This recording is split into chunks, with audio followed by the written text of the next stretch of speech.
আমি সাধারণ পরিবারের সন্তান নয়, ধনাঢ্য জমিদার পরিবারের সন্তান। জগৎগুরু প্রভুপাদ ভক্তি সিদ্ধান্ত সরস্বতী ঠাকুরের প্রশিষ্য। তিনি আমাদের প্রত্যেক শিষ্যকে নির্জলা একাদশী ব্রত বাধ্যতামূলক করে দিয়েছেন এবং রাত জাগরণ করতেই হবে। কারণ আমার পরম গুরুদেবের গুরুদেব ৮৩ বছর জগতে প্রকট ছিলেন। এত বড় ডাক্তার তিনি, যার কারণে সারা ভারতবর্ষে তার হাজার হাজার ডাক্তার শিষ্য ছিল। তৎকালীন সময়ে বিলেত ফেরত ৪টা ডিগ্রি তার ছিল। ৮৩ বছর জগতে প্রকট ছিলেন বাবা। তার শরীরে কোনো রোগ ছিল না, কোনো রোগ ছিল না তার শরীরে। দেহ রাখার আগের দিন পর্যন্ত নিজের হাতে শৃঙ্গার করেছিলেন গান্ধার্বিকা গিরিধারীকে। ডাক্তার শিষ্যরা বলতেন, গুরুদেব ৮০ বছর পর্যন্ত তো একাদশী রাখার বিধান শাস্ত্র বলেছেন, আপনার তো ৮০ বছর প্লাস হয়ে গেছে, আপনি তো না করলেও পারেন। পরম গুরুদেব বলতেন, যা আমরা গুরু মহারাজের শ্রীমুখে শ্রবণ করেছি, দেখো যতদিন পর্যন্ত এই দেহে প্রাণ থাকে ততদিন পর্যন্ত কৃষ্ণ সেবা থেকে দূরে থাকা ঠিক নয়। এই দেহটা লাভ করার অর্থই তো হচ্ছে কৃষ্ণ ভজন করা। এতটা প্রচার বিমুখ ছিলেন তিনি, আমাদের পরম গুরুদেব। প্রচার বিমুখ নিষ্কিঞ্চন মহাত্মা। তিনি নির্জলা একাদশী ব্রত দেহ রাখার আগের দিন পর্যন্ত করে গিয়েছেন। ৮৩ বছর থাকাকালীন অবস্থাতে একজন উচ্চ পদস্থ ডাক্তার, বিলেত ফেরত ৪টা ডিগ্রি। আমার গুরু মহারাজ সেই পিতারই তো সন্তান। আমাদের প্রত্যেককেই বলে দিয়েছেন চেষ্টা করতে হবে, চেষ্টার বিকল্প নেই। একদিনে তো সম্ভব নয় নির্জলা করা, ধীরে ধীরে চেষ্টা করতে হবে। কারণ আমাদের শাস্ত্রের কোনো জায়গায় একাদশীতে কোনো কিছু খাবার গ্রহণের কথা লেখা নাই। আমি আবারও দ্ব্যর্থহীন কণ্ঠে বলে দিচ্ছি, আমাদের শাস্ত্রের কোনো জায়গায় একাদশীতে কোনো কিছু খাবার দাবার গ্রহণ করার কথা লেখা নাই। আবারও বলছি, শাস্ত্রের কোথায় একাদশীতে কোনো কিছু খাবারের কথা লেখা নাই। প্রশ্ন আসতে পারে, তাহলে আমরা যারা খাবার গ্রহণ করছি কি ভুল করছি? স্বভাবতই প্রশ্নটা জাগতে পারে। এই যে আজ পুত্রদা একাদশী তিথি, আমরা যারা খাবার গ্রহণ করেছি, আমরা কি ভুল করেছি? শাস্ত্র বলছেন না, ভুল নয়। তাহলে কি? হরি ভক্তি বিলাস গ্রন্থে সনাতন গোস্বামী পাদ বলছেন, ও সমর্থ ব্যক্তি যারা, অপারগ ব্যক্তি যারা, তারা কেবল একাদশী তিথিতে ধান, গম, ভুট্টা, যব, তেল এই পঞ্চ রবি শস্যকে বর্জন করে অনুকল্প রূপে প্রসাদ গ্রহণ করতে পারবেন। ভালো করে জেনে নিন একাদশীর তত্ত্ব।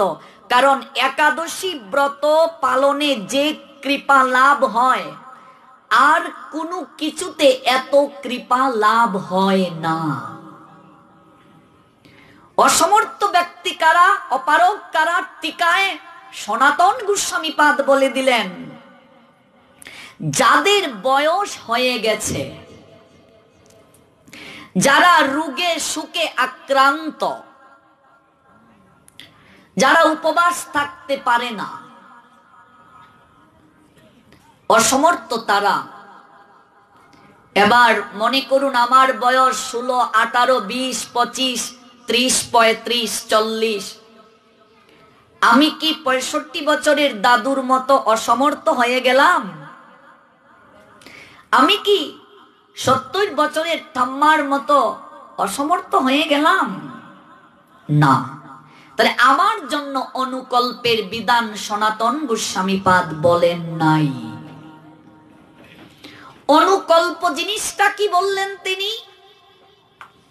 অনু শব্দের অর্থ আপনারা সবাই জানেন, সায়েন্সের স্টুডেন্ট যারা, একেবারে কম। জলেরও একটা পরিমাণ আছে। তাহলে অনুকল্প বলতে কি শ্যামার চালের পায়েস? শ্যামার চাল নিষেধ। কোন পুরাণ শাস্ত্রে আছে নিষেধ? পদ্ম পুরাণে নিষেধ। শ্যামা রাইস পাওয়া যাবে না, নিষেধ। কাউনের চাল দিয়ে, বাদামের গুনা দিয়ে সবজি করে খাওয়া অনুকল্প। বর্তমান সাধু সমাজ ধর্মটাকে সহজিয়ায় নিয়ে গিয়েছে মঠ মন্দিরে।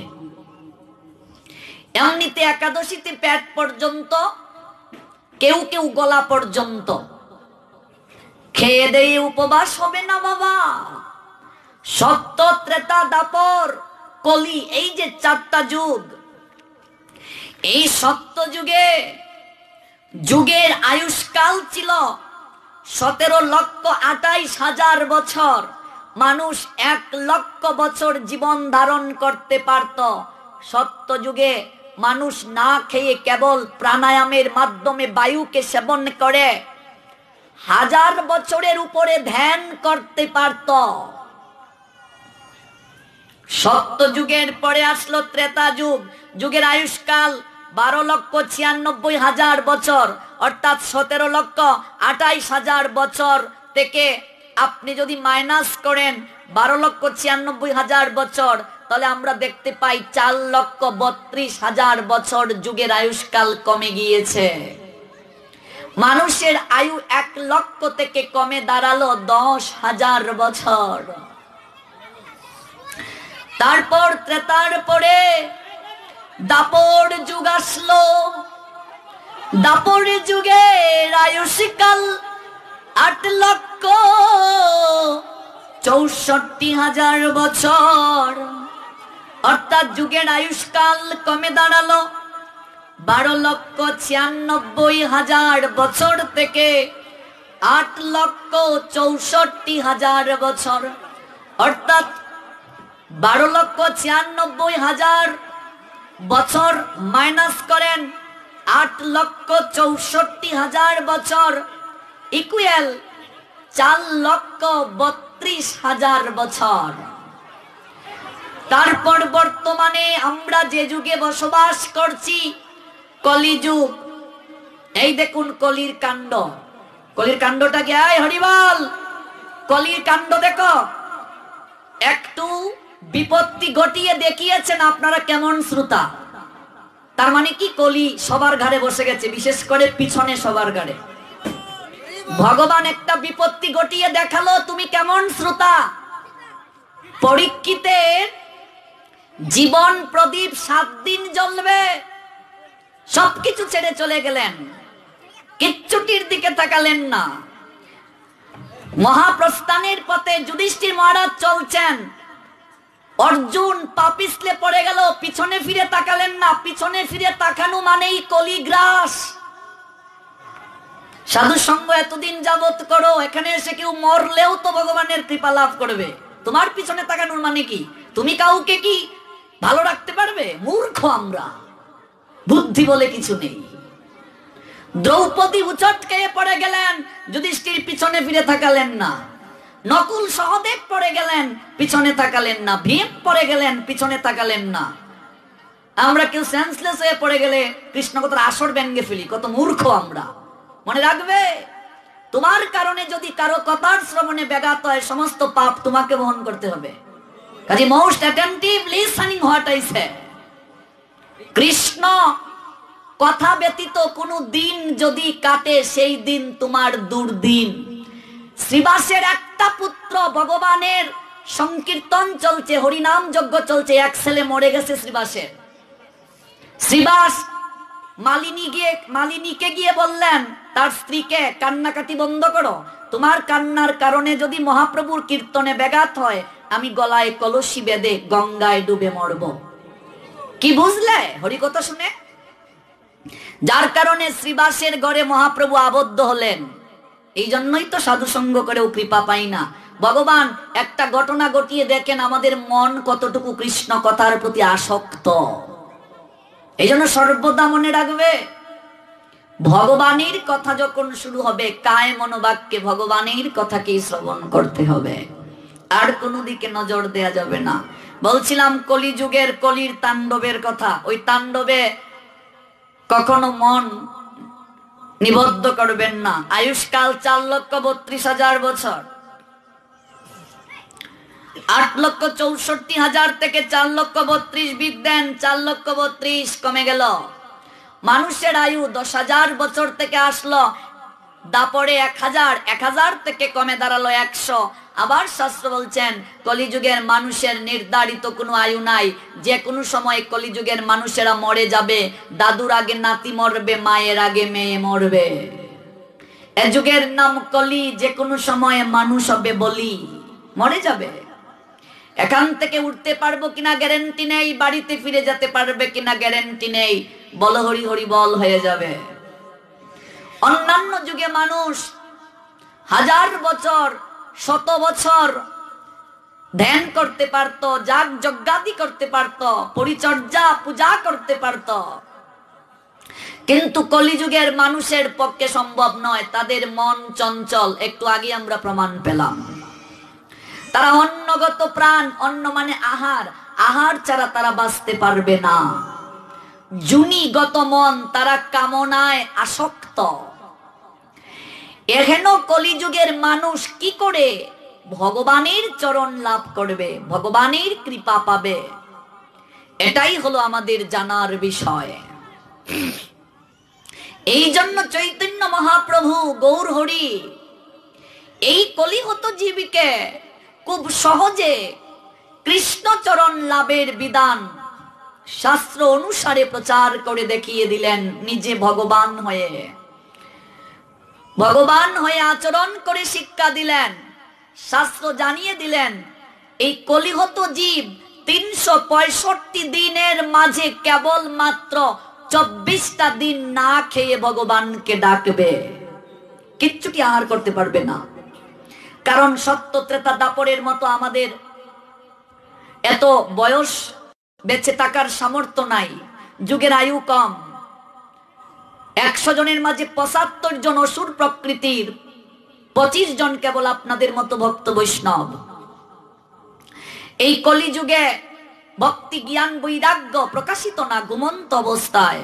কুসংস্কার অন্ধবিশ্বাস চারিদিকে সবচেয়ে বেশি। এহেন কলিহত জীবীকে শাস্ত্র বিধান দিলেন কেবল মাত্র 20 ঘন্টার উপরে যদি খাবার আমরা এই দেহতে না দেই, দেহটা পবিত্র হয়ে যাবে। কোন সন্তান যদি মা বাবার কাছে অপরাধ করে, সেই সন্তান সারাদিন খাবার খেলো না, মা বাবা বললেন তোর খাবার দাবার নেই, সারাদিন খেলো না।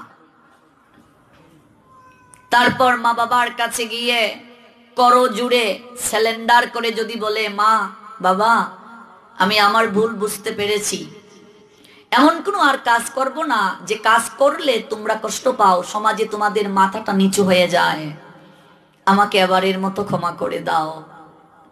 বলো মা, কোন সন্তান যদি তোমাকে এইভাবে বলে তোমার মন গলবে কি গলবে না? আর মনে মনে ভাববে দেখো আমার সারাদিন না খেয়েছিল সন্তানটা। বাবাকে বলবে কি গো তোমার মনে তোতা পাষাণ, সে তো তার ভুল বুঝতে পেরেছে। মায়ের মন তো বাবার চেয়ে বেশি কোমল থাকে। আমার ছেলেটা সারাদিন না খেয়েছিল,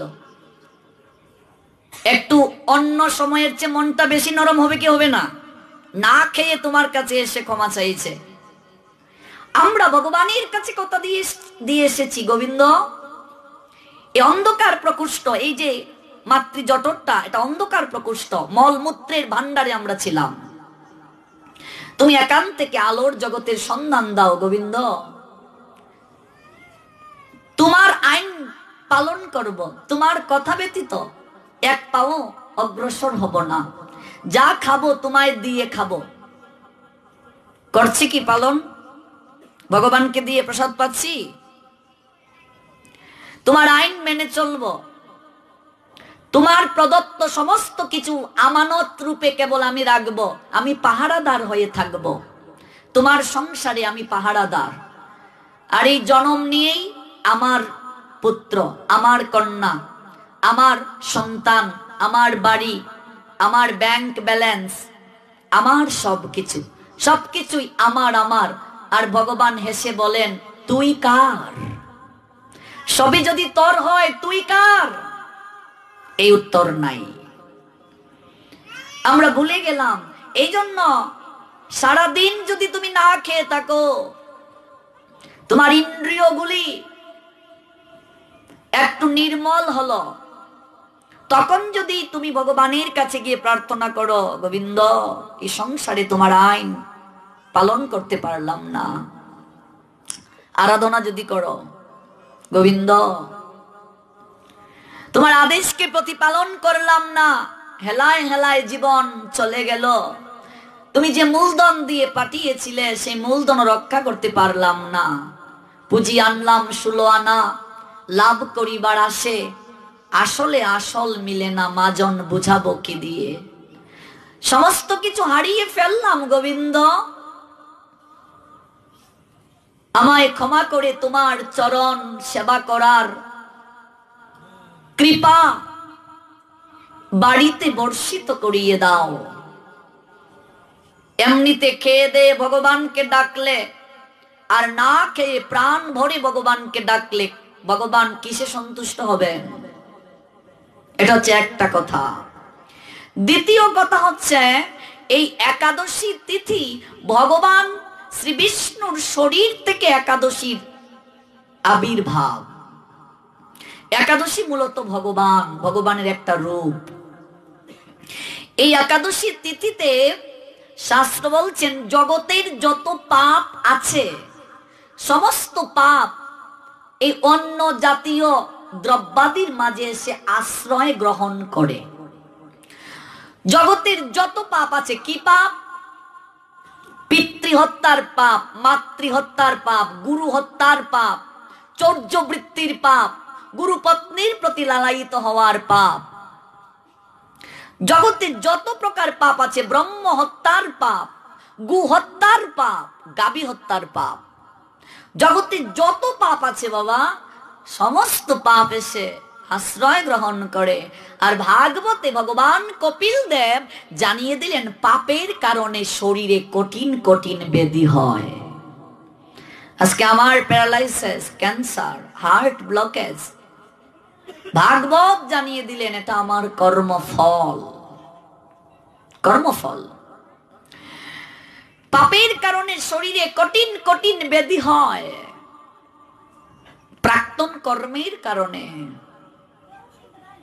জগতের যত পাপ আছে সমস্ত পাপ এসে এই অন্য জাতীয় দ্রব্যাদির মাঝে আশ্রয় গ্রহণ করে। এগুলো যদি কেউ গ্রহণ করে, প্রতি গ্রাসে গ্রাসে পাপ পুরুষ তার ভেতরে প্রবেশ করে। আর এই পাপ পুরুষের প্রত্যেকটা অঙ্গ প্রত্যঙ্গ পাপ দ্বারা তৈরি। এই জন্য শাস্ত্র বললেন, এই একাদশী তিথিতে কখনো পঞ্চ রবি শস্য গ্রহণ করা যাবে না। ধান, গম, ভুট্টা, জব, তেল, এটা অসমর্থ ব্যক্তিদের জন্য। আর প্রত্যেককেই চেষ্টা করতে হবে একাদশীতে কোনো প্রকার আহার গ্রহণ না করতে। দশমী যুক্ত একাদশী করা যাবে না, এটা ভুল সমাজে প্রচলিত হয়ে যাচ্ছে শাস্ত্র না জানার কারণে। অনেকে বলে আজ সারাদিন একাদশী, কিন্তু আমরা কেন করছি না? আমরা তো একাদশীতে অন্ন গ্রহণ করছি। অনেকে বলে যদি 1 সেকেন্ডও দশমী যুক্ত থাকে, দশমী বিদ্যা হয়, তাহলে সেই একাদশী করা যাবে না। একাদশী দ্বাদশী যদি যুক্ত থাকে, সেটা করলে অধিক কৃপা নিহিত, গোস্বামীগণের সিদ্ধান্ত। এই জন্য আচার্যগণ সদ্গুরু পরম্পরায় একাদশীর যে তালিকা তা থেকে আমাদেরকে দেখে করতে হবে বিশুদ্ধ শুদ্ধ পঞ্জিকা অনুযায়ী। আমাদের প্রভুপাদ ভক্তি সিদ্ধান্ত সরস্বতী ঠাকুর তিনি ছিলেন একজন জ্যোতির্বিজ্ঞানী, জ্যোতিষী শাস্ত্রে তার বিশাল জ্ঞান ছিল। তিনি সূর্য সিদ্ধান্তকে গ্রহণ করতেন। সূর্য সিদ্ধান্ত, শুদ্ধ বিশুদ্ধ সিদ্ধান্ত জগৎগুরু প্রভুপাদ ভক্তি সিদ্ধান্ত সরস্বতী ঠাকুর। তিনি একজন জ্যোতির্বিজ্ঞানী। তার শুদ্ধ বিশুদ্ধ যে মত, যে পঞ্জিকা, সেটাকেও আপনারা ফলো করতে পারেন। এই জন্য আমাদের এই তিথিতে কোনো প্রকার আহার করা যাবে না। 3 প্রক্রিয়ায় একাদশীর কথা বলা হয়েছে শাস্ত্রে, উত্তম, মধ্যম, কনিষ্ঠ। আজকে সারা বাংলায় তথা দেশের অনেক ভক্তবৃন্দ, দেশের বাহিরেও আছে বাংলা ভাষাভাষী প্রবাসী হাজার ভক্তবৃন্দ, যারা ইন্টারনেটের মাধ্যমে আমার প্রবচন শুনে তারা নির্জলা একাদশী ব্রত শুরু করছেন। এটা আমার সবচেয়ে ভালো লাগে, যার সম্পূর্ণ কৃতিত্ব আমার গুরু গৌরাঙ্গের। এটা একটা পরীক্ষার মতো মা। আপনি যদি ভালো রেজাল্ট করতে চান, আপনাকে ভালো করে পড়াশোনা করতে হবে। স্ট্যান্ড আগে যারা পড়াশোনা করেছো, এত সহজ পাওয়া। Star, first division, second division, third division, fail. Golden A plus, A plus, A, A minus, B, C, D, F. ভালো যদি রেজাল্ট করতে চাও, ভালো করে পড়াশোনা করতে হবে। একাদশীর পূর্ণ কৃপা পেতে চাইলে নির্জলা এবং রাত জাগরণ করতে হবে। অনেক ভক্তরা আছেন নিজেরা অসমর্থের দলে করতে পারেন না নির্জলা, অন্য কেউ যদি করেন তাদেরকে পর্যন্ত নিরাশ করেন। এটা দুঃখজনক। আমি পারি না, কেউ যদি করতে পারেন তাকে উৎসাহিত করা উচিত। তাদেরকে ভয় ভীতি দেখান, তোমরা যে করছো পরে তোমরা ঠেকবে, তোমরা পারবে না। ব্রহ্মচারীরাও বলেন আমরাই করছি না, তোমরা কেন করবে? এই যে ভুলভাল তত্ত্ব। অর্থাৎ আমি যদি আঙ্গুর না খেতে পারি, আঙ্গুর টক খাওয়ার দরকার নাই। এটা হবে না, এটা হবে না। আজকে সায়েন্স কি বলছে, শাস্ত্র কি বলছে, সমস্ত কিছু ব্যাখ্যা করব। একটু মনোযোগ সহকারে শুনেন। যেহেতু একাদশী তিথি, ওই তিথির মহিমা না বললে তিথির চরণে অপরাধ হবে। আমাদের শাস্ত্র বলছেন যেদিন যে তিথি সেই তিথির মহিমা বলতে হয়, নতুবা তিথির চরণে অপরাধ হয়। আর এটা সাধারণ কোনো তিথি নয়, এটা একাদশী তিথি, সমস্ত ব্রতের রাজা। মনে রাখবেন, এই হরিবাসর তিথিতে ভগবান ভক্তের সবচেয়ে নিকটে অবস্থান করেন। অন্য কোন তিথিতে ভগবান ভক্তের এতটা নিকটে অবস্থান করেন না। আপনি রাত কেন জাগবেন? ভগবান আপনার সঙ্গে মিলিত হওয়ার জন্য আসেন। আর আপনি যদি নাক ডেকে ঘুমান কুম্ভকর্ণের মতো, তাহলে হবে? তবে এখানে মনে রাখতে হবে, রাত জাগরণ যেন সিরিয়াল দেখে না হয়, রাত জাগরণ যেন চ্যাট করে না হয় মোবাইলে, রাত জাগরণ যেন লুডু খেলে না হয়, রাত জাগরণ যেন আড্ডা মেরে না হয়। উপবাস, উপমানে নিকটে, বাস মানে অবস্থান করা।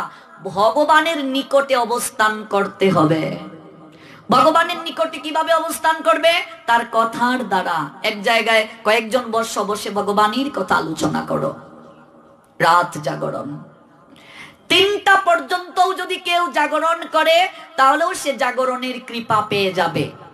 কারণ 12টা থেকে 3টা, এই 3 ঘন্টা একাদশী তিথিতে ঘুমানো যাবে না।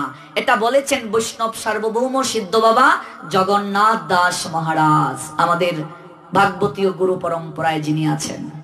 সেই জগন্নাথ দাস বাবাজি মহারাজ বলছেন, রাত 12টা থেকে 3টা পর্যন্ত একাদশী তিথিতে ঘুমানো যাবে না। কেন? তার কারণ হচ্ছে 12টা থেকে 3টা হচ্ছে আসুরিক সময়,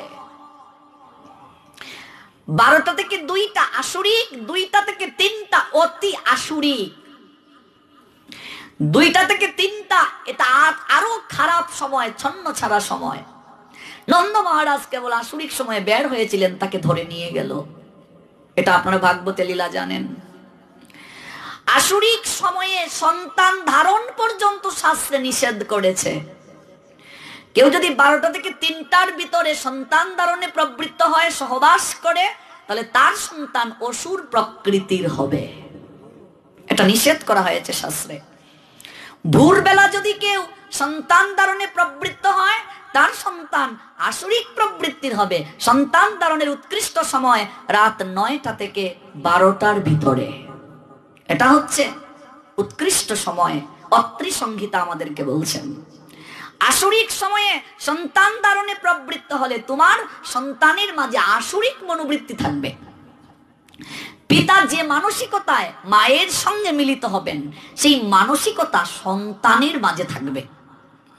এই জন্য এগুলো সৎ গুরুদেবের কাছ থেকে জেনে নিতে হবে, কেমন প্রক্রিয়ায় সন্তান ধারণ করতে হবে, তিথি, নক্ষত্র, বার, এগুলো অনেক বিষয় আছে।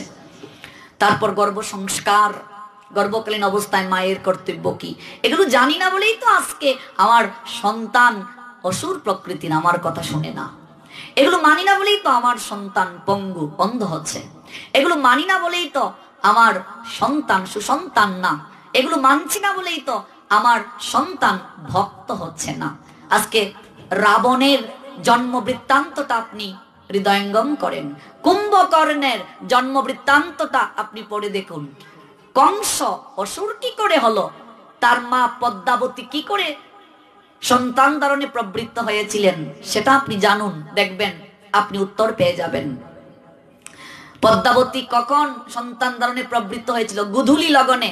সে জ্যোতি যখন জ্বালায়, ওই গুধুলি লগনে কেউ সন্তান ধারণে প্রবৃত্ত হলে আসুরিক ভাব থাকবে, যেটা পদ্মাবতী করেছিলেন, কংসের মা। উগ্রসেনের পুত্র কিন্তু কংস নয়, দ্রুমিল নামে একটা অসুর পদ্মাবতীর রূপ দর্শন করে পাগল হয়ে গিয়েছিল। পদ্মাবতী বিবাহের পর বাবার বাড়িতেই থাকতেন।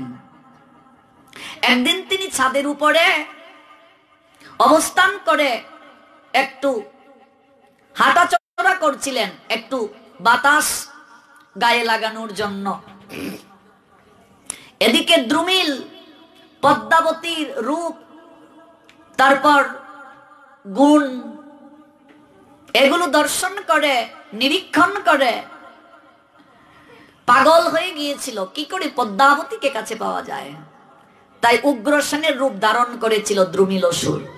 এসে পদ্মাবতীকে বলে, চলো শয়ন কক্ষে চলো। বলছে, আরে এখন তো সময় না, এখন তো ভজনের সময়। গুদুলি লগনটা এটা ছন্ন ছাড়া সময়।